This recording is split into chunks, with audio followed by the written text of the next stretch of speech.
Hello students, I am doctor Vikrant Gupta, HOD computer science Patna महाविद्यालय। और आज फिर एक नए टॉपिक के साथ हैं हम, जो है नेटवर्क मॉडल। बहुत इंपॉर्टेंट कॉन्सेप्ट्स है।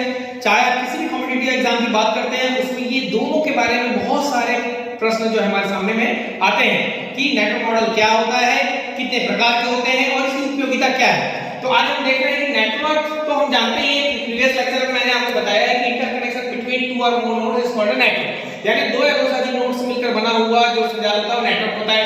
अब उस नेटवर्क का जो यूज हो रहा है, जैसे हमने पढ़ा था कि रिसोर्स शेयरिंग के लिए, इंफॉर्मेशन शेयरिंग के लिए, यानी सूचनाओं का आदान प्रदान करना या रिसोर्सेज का आदान प्रदान करने के लिए हम लोग नेटवर्क इस्तेमाल करते हैं।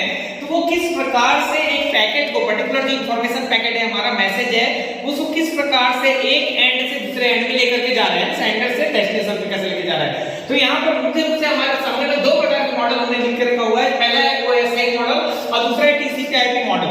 जब हम बात करते हैं टीसीपी/आईपी की, तो टीसीपी/आईपी जो एक्चुअल में है वो ओएसआई से भी पुराना मॉडल है, ठीक है, जिसको हम ओल्ड टीसीपी/आईपी मॉडल या डीओडी मॉडल भी कहते हैं, डिपार्टमेंट ऑफ डिफेंस मॉडल। जब 1969 में जो कैटनेट का इजाद किया गया था, डब्बा के द्वारा बनाया गया था, department of research project agency के द्वारा, जो अमेरिकी मिलिट्री डिफेंस एकेडमी के द्वारा संचालित की जा रही थी, तो उस वक्त वार चल रहा था और उस समय डेटा पैकेट को सेंड करने के लिए उन्होंने जो टेक्नोलॉजी इजाद की थी, वहां पर उन्होंने ओल्ड टीसीपी मॉडल का यूज किया, डिपार्टमेंट ऑफ डिफेंस मॉडल जिसको कहा जाता था। उसमें केवल और केवल 4 लेयर होते थे, ठीक है। पहला लेयर जो था होस्ट टू प्रोसेस लेयर, माने होस्ट टू नेटवर्क लेयर। जो होस्ट टू नेटवर्क लेयर था वो ठीक किस प्रकार से काम कर रहा था, यानी फिजिकली वो है फिजिकल मीडिया से कनेक्टिविटी के लिए कार्य कर रहा था। लेकिन जब होस्ट टू नेटवर्क के बाद में फिर इंटरनेट लेयर आया, यानी उसकी एक्टिविटी किस प्रकार से थी, नेटवर्किंग के माध्यम से, यानी पैकेट को एक स्थान से दूसरे स्थान पर तब तक लेकर के जाना, राउटिंग के माध्यम से, जब तक वो अपने डेस्टिनेशन तक नहीं पहुंच जाता। उसके बाद ट्रांसपोर्ट लेयर था और लास्ट में हमारा जो प्रोसेस लेयर था, जिसको हम कहते हैं एप्लीकेशन लेयर यानी यूजर लेयर। क्योंकि उस वक्त इतना टेक्नोलॉजी विकसित नहीं हुआ था और अन्य देशों को इसके बारे में जानकारी नहीं थी, इसलिए नॉर्मली वो क्या करते थे, उन 4 लेयर के माध्यम से डेटा पैकेट को ओपन एनवायरनमेंट ट्रांसमिट कर देते थे। लेकिन उसमें बहुत सारी खामियां थी, इसलिए 1947 में जब आईएसओ का गठन किया गया, इंटरनेशनल स्टैंडर्ड ऑर्गेनाइजेशन का, दुनिया भर के प्रोफेशनल्स उसमें जुड़े और एक ऐसा मॉडल 1970 में उन्होंने डेवलप किया जिसका नाम था ओएसआई, ओपन सिस्टम इंटरकनेक्शन, ठीक है। ओपन सिस्टम इंटरकनेक्शन जो है 7 लेयर रेफरेंस मॉडल होता है। इसमें 7 लेयर होते हैं, 7 लेयर में जो भी एक्टिविटीज होती है डेटा पैकेट को एक स्थान से यूजर तक पहुंचाने के लिए, तो वो कैसा होता है, वो 7 लेयर के माध्यम से होकर के जाता है, ठीक है। तो यहाँ पर जब हम ओपन सिस्टम इंटरकनेक्शन की बात करते हैं तो देयर आर 7 लेयर। सबसे पहला होता है फिजिकल लेयर, देखिए जिसको हमने नीचे भी लिखा हुआ है। उसके बाद होता है डेटा लिंक लेयर, तीसरा होता है नेटवर्क लेयर, चौथा होता है ट्रांसपोर्ट लेयर, फिर सेशन लेयर, प्रेजेंटेशन लेयर और एप्लीकेशन लेयर। ये समझ जाइए ठीक इस प्रकार से वर्क कर रहा है कि यूजर ए और यूजर बी अगर हम बात करते हैं तो इन 7 लेयर से होकर के वो पैकेट जो है फिर 7 लेयर को क्रॉस करके यूजर बी तक पहुंचेगा, ठीक है। तो जब हम बात करते हैं यहाँ पर सबसे पहले लेयर की, तो यहाँ पर हमारा जो सबसे पहला लेयर है वो है आपका फिजिकल लेयर। अब यहाँ पर बात आ रही है, देखिए जो 4 लेयर है वो पीयर टू पीयर कनेक्शन को प्रोवाइड करते हैं आपका, है ना। और ये जो होता है वो एक्चुअल में एप्लीकेशंस को सपोर्ट करता है, और नीचे का जो लेयर है वो फिजिकली जो बात कर रहे हैं वो नेटवर्क लेयर को सपोर्ट कर रहा है, ठीक है। अब देखिए यहाँ पर सबसे पहला लेयर होता है हमारा फिजिकल लेयर। नाम से ही पता चल रहा है भौतिक लेयर, यानी कि फिजिकल मीडिया से जुड़ा हुआ, माध्यम से जुड़ा हुआ है, जो जिसका काम होता है, जिसका कार्य होता है, सबसे महत्वपूर्ण लेयर है ये भी, क्योंकि यहाँ पर जो सबसे पहला कार्य हो रहा है फिजिकल लेयर का वो है बीट रेट निर्धारित करना। जो भी 0 और 1 के पैटर्न में जो बीट्स आ रहे हैं, बीट का समूह आ रहा है, उसको क्या कर रही है, उसकी स्पीड को तय करता है, ये बीट रेट निर्धारित करता है। उसके बाद डेटा रिप्रेजेंटेशन, डेटा को किस पैटर्न में उसको रिप्रेजेंट करना है, ये उसका कार्य करता है। उसके बाद इसका कार्य होता है लाइन को कॉन्फ़िगर करना, यानी पॉइंट टू पॉइंट कनेक्शन के माध्यम से भेजना है या मल्टी पॉइंट कनेक्शन के माध्यम से भेजना है, उसको ये निर्धारित करता है। लाइन कॉन्फ़िगरेशन के बाद ये फिजिकल टोपोलॉजी प्रोवाइड करता है। टोपोलॉजी मेरे प्रीवियस लेक्चर मैंने आपको बताया है कि hierarchy of interconnection between physical interconnection between node is called a topology, यानी एक संरचना को बता रहा है। जब भी बिट्स को आप इकट्ठा कर रहे हैं तो किस प्रकार की संरचना बना रहा है, वो फिजिकल टोपोलॉजी बताता है। इस कार्य को संचालित करने के बाद फिजिकल लेयर जो होता है वो डेटा लिंक लेयर को डेटा पैकेट सेंड कर देता है। अब डेटा लिंक लेयर जो होता है वो 2 सब लेयर से मिलकर बना होता है, याद रखिएगा 2 सब लेयर होते हैं यहाँ पर। एक होता है आपका एलएलसी, लॉजिकल लिंक कंट्रोल जो होता है वो एलएलसी लेयर होता है, और दूसरा जो होता है media access control controller layer जो होता है, मीडियम एक्सेस कंट्रोलर लेयर जिसको बोलते हैं मैक लेयर, ठीक है, जो मैक है फिजिकल एड्रेस को भी प्रोवाइड करता है। तो डेटा लिंक लेयर बेसिकली यहाँ पे जो कार्य कर रहा है, इसके पास जो होता है सबसे पहला काम होता है फ्रेमिंग करना, यानी जो भी बिखरे हुए बिट पैटर्न आ रहे थे ये उनको एक पर्टिकुलर फ्रेम में क्या कर देता है, मैसेज का एक पैकेट के रूप में बांध देता है। फ्रेमिंग के बारे में मैं आपको अगले लेक्चर में बताऊंगा, क्योंकि सेंडर का कितना एड्रेस रखता है, 48 बिट रखता है, रिसीवर 48 बिट रखता है। इस प्रकार से बहुत सारे जो कॉन्सेप्ट्स हैं वो मैं आपको, उसमें आपका सीआरसी भी होता है, सेक्रेटरी रिडंडेंसी चेक होता है, एक मैसेज का पैटर्न होता है, उसको नेक्स्ट लेक्चर पे अपन डिस्कस करेंगे। लेकिन अभी मैं आपको बता देना चाहता हूं डाटा लिंक लेयर होता है। डाटा लिंक लेयर बेसिकली सबसे पहला काम करता है फ्रेमिंग करने का। फ्रेमिंग करने के बाद उस पर्टिकुलर फ्रेम को ये एक एड्रेस प्रोवाइड करता है, जिसको बोलते हैं फिजिकल एड्रेस। सपोज जैसे हमारे सेल फोन का एक एड्रेस होता है, दो एड्रेस होते हैं, तो जो पहला एड्रेस होता है हमारा फिजिकल एड्रेस होता है, जिसको मैक एड्रेस भी कहते हैं हम लोग, वो होता है आपका क्या, IMEI नंबर, जो हमारे मोबाइल फोन का एक फिजिकल एड्रेस होता है। तो इस प्रकार वो क्या कर रहा है, फ्रेम को एक एड्रेस प्रोवाइड कर रहा है, फिजिकल एड्रेस भी प्रदान कर रहा है। अब उस फ्रेम की स्पीड को निर्धारित करता है, क्योंकि होता है भाई कि नेटवर्क पर जब आप कोई पैकेट को सेंड कर रहे हैं, हो सकता है सेंडर स्पीड बहुत ज्यादा हो और नेटवर्क को उतनी स्पीड से ओवर ना करे, इसलिए वो क्या करता है, उस पैकेट का फ्लो को कंट्रोल करता है। फ्लो कंट्रोल करने के साथ साथ वो एरर को भी कंट्रोल करता है। अगर उसमें किसी प्रकार का कोई एरर होगा, मिस्टेक होगा, तो वो उसको मैक्सिमम जो एरर्स है उसको कंट्रोल करने का कार्य करता है डाटा लिंक लेयर, ठीक है। एरर कंट्रोल करने के बाद इसका सबसे एक महत्वपूर्ण कार्य और होता है, वो है एक्सेस कंट्रोल। हो सकता है कुछ अनऑथराइज्ड जो लिंक हो वो भी उससे कनेक्ट करने के प्रयास कर रहे हो, तो ये एक्सेस को कंट्रोल करता है ना, अथॉरिटी यूजर्स के लिए ही वो क्या बनाता है, कनेक्शन प्रोवाइड करता है। इतना काम करने के बाद डाटा लिंक लेयर जो है अगले लेयर यानी नेटवर्क लेयर में पैकेट को सेंड कर देता है, ठीक है।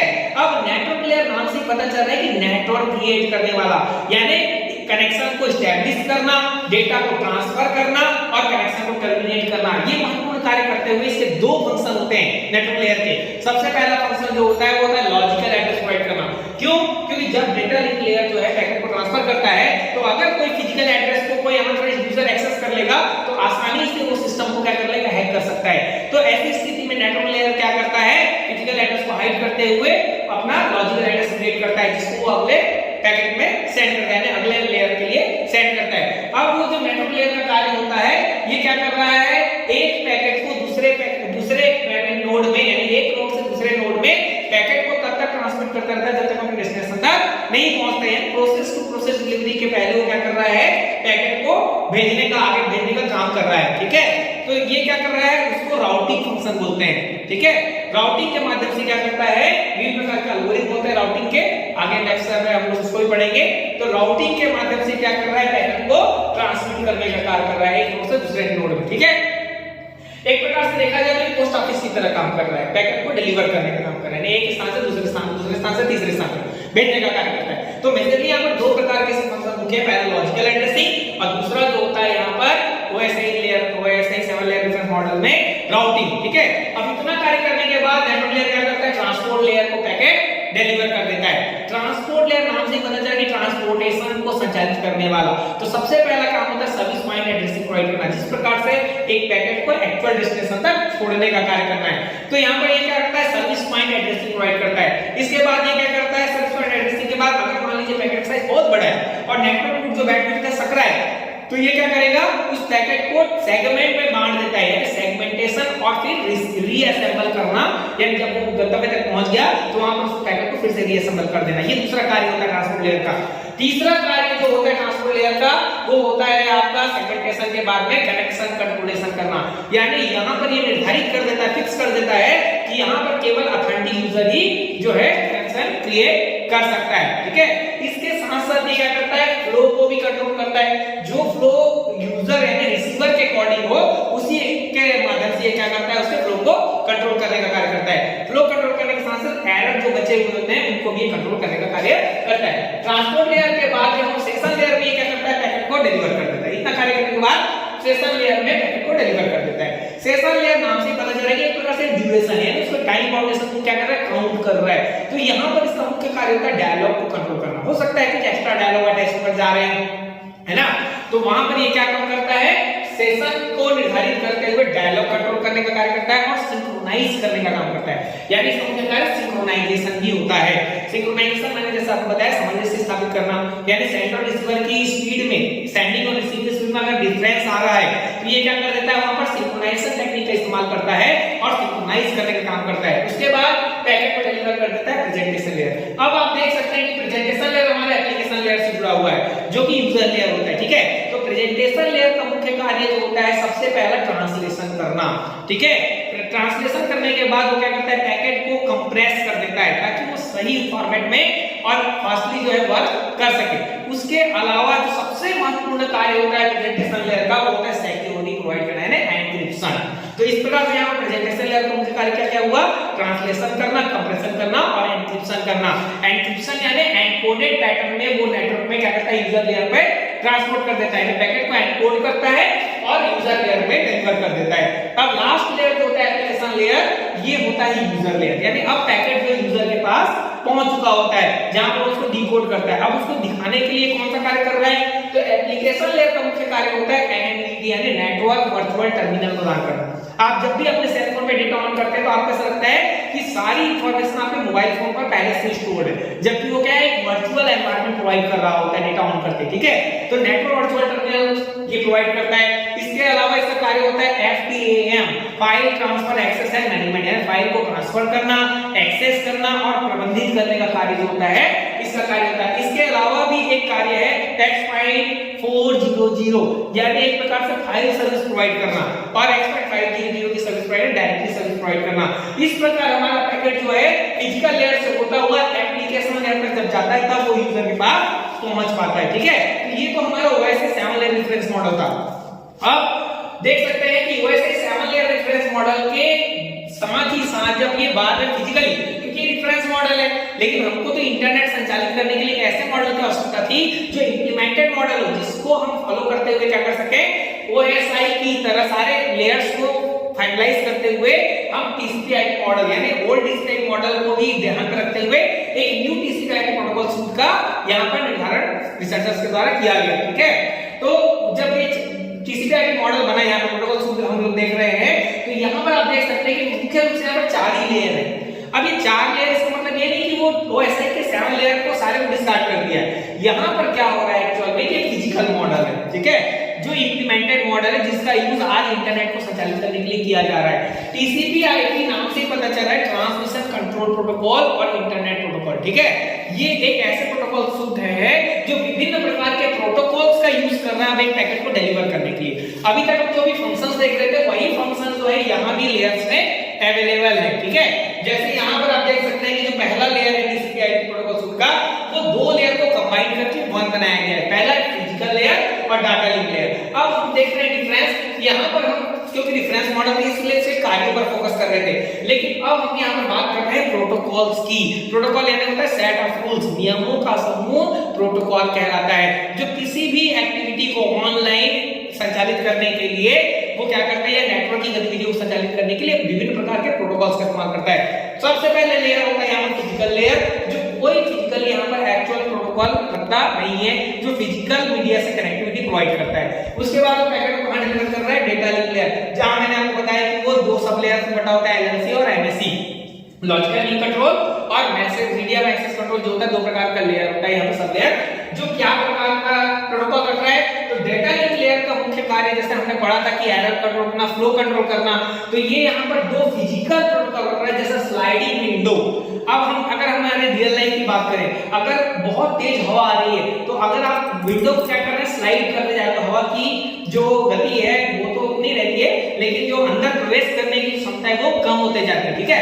या पानी का फ्लो आ रहा है, आप क्या कर रहे हो, विंडो को स्लाइड करते जा रहे हो, खसकाते जा रहे हो, तो वो क्या हो जाएगा, धीमा होता जाएगा। तो स्लाइडिंग विंडो कंट्रोल और स्टॉप एंड वेट, यहाँ पर ये क्या कर रहा है, स्टॉप एंड वेट, यानी स्टॉप करेगा, एक पैकेट को सेंड करेगा, एक मैसेज बिट को सेंड मतलब मैसेज को सेंड करेगा, फिर क्या करेगा, जब वहां से एक्नॉलेजमेंट मिल जाएगा तो दूसरे को सेंड करेगा। इस बारे में हम पढ़ चुके हैं पिछले उसमें, ठीक है। इसके बाद इतना प्रोसेस करने के बाद वो कहां भेज देता है, नेटवर्क लेयर को भेज देता है। यानी नेटवर्क लेयर जैसा हमने OSI में मैंने आपको बताया, कनेक्शन को एस्टैब्लिश करना, राउटिंग के माध्यम से पैकेट को एक एंड से दूसरे एंड में भेजना, ठीक है, एक नोड से दूसरे नोड में भेजते रहना। तो यहाँ पर मुख्य रूप से जो प्रोटोकॉल होता है वो होता है IP प्रोटोकॉल। आईपी का फुल फॉर्म होता है इंटर नेटवर्किंग प्रोटोकॉल या इंटरनेट प्रोटोकॉल।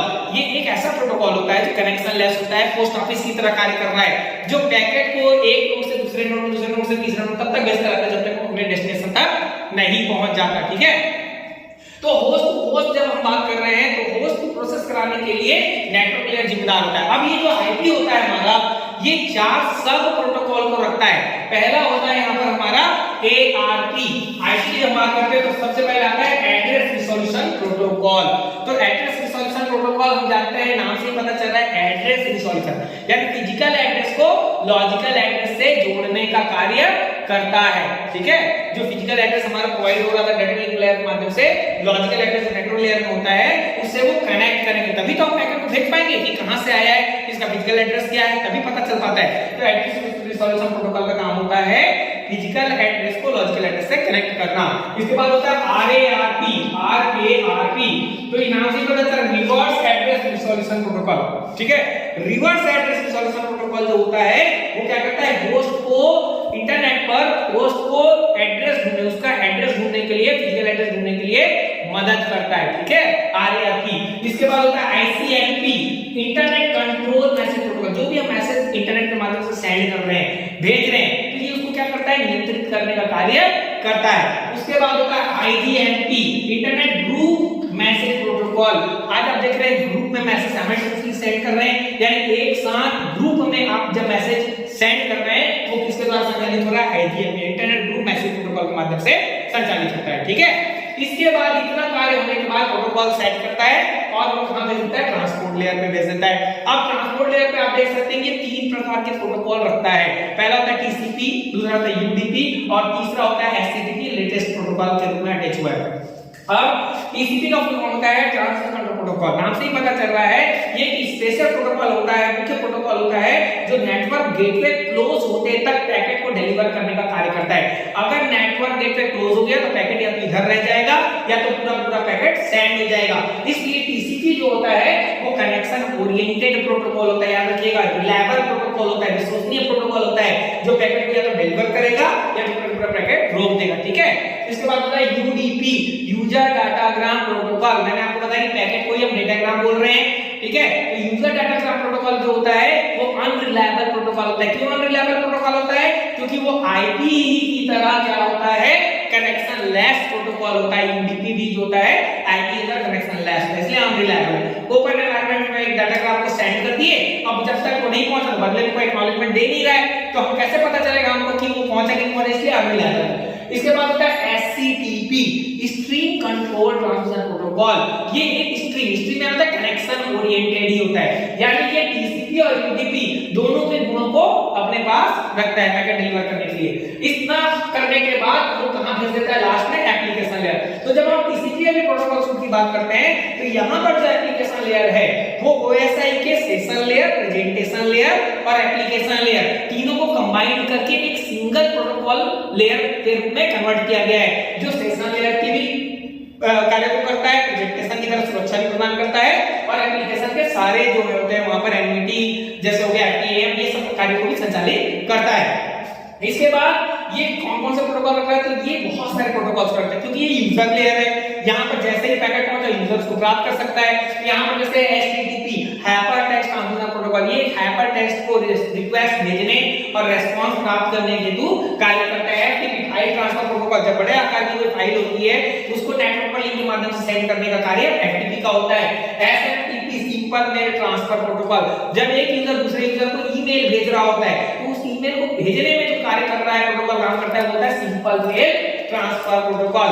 इसके बाद होता है टेलनेट। टेलनेट होता है टेलीकम्युनिकेशन नेटवर्क या टेलनेट, टेली नेटवर्क जिसको भी बोलते हैं अपन। ये रिमोट लॉगिंग की प्रक्रिया को संचालित करता है, याद रखिएगा। टेलनेट जो होता है रिमोट लॉगिंग, यानी दूरवर्ती कंप्यूटर को आपस में जोड़ने के लिए जो प्रोटोकॉल कार्य कर रहा है वो होता है आपका टेलनेट। ठीक है, तो ये जो किसी का एक प्रोटोकॉल सूट है, बेसिकली ये प्रोटोकॉल बेस्ड मॉडल होता है जो हमारा इंप्लीमेंटेड मॉडल है और वर्तमान इंटरनेट जो होता है वो किसी भी प्रोटोकॉल सूट पर ही संचालित हो रहा है। तो आई होप आपको ये बिल्कुल इजी लैंग्वेज में समझ में आ गया होगा। आप लेक्चर को बार-बार सुन करके और भी समझ सकते हैं। कोई डाउट हो तो नेक्स्ट लेक्चर का आप मुझसे पूछ सकते हैं। Okay, thank you very much, next lecture.